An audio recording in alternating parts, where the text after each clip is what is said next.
I once blamed the world for all my pain, for all my tears, for all my loneliness. However, it wasn't the world that was at fault.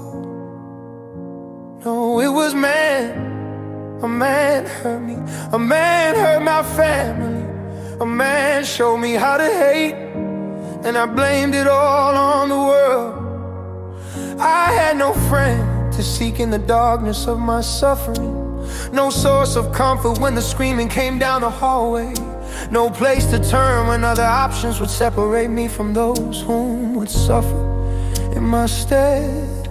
So I suffered at the hands of a man, day in and day out. I listened to the heart-wrenching screams of my drunken mother, the muffled whimpers of my younger brother as he cradled himself, hands covering his ears, while I silently sat in the darkness of my room, awaiting the day the world would wash and burn away everything that made it gloomy and gray.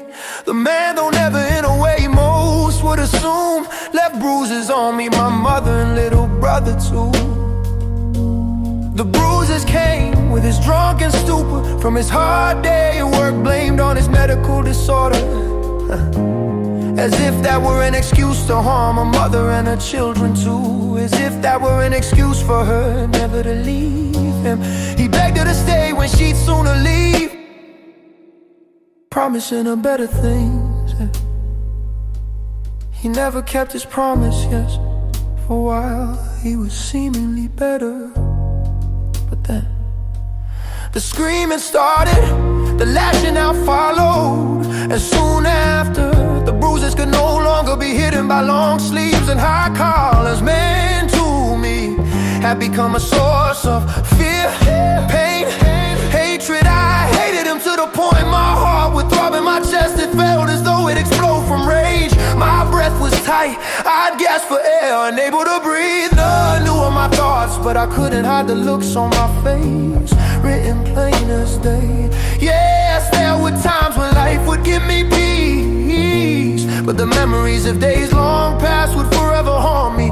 The man was in prison by the time I reached a certain age. My mother had given birth to his son not even a few years prior to him being locked away.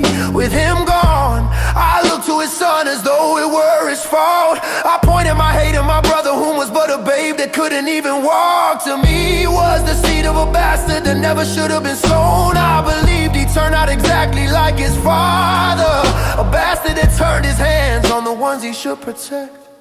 But it was never his fault. Just as I learned it wasn't the world's fault, just as I began to believe it wasn't mine for being weak. However, I still hated that man.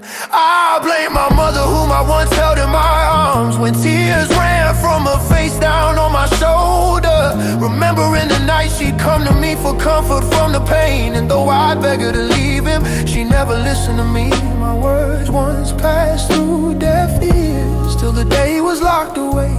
When peace entered my life, I didn't know how to cope, so I slept my life away.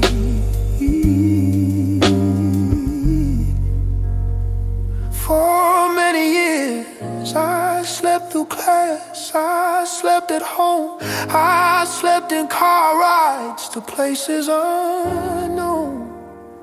Never wanting to leave the only place I'd once found comfort in through the pain. Now my only comfort through the confusion and loneliness. I felt drowned by my own thoughts. Now I sleep alone, shattered by my loneliness, sheltered by the silence that pulls me in, alone in a world that casts me aside. Now I am alone in a place I built myself, a place far away from prying eyes. Yet why am I so alone?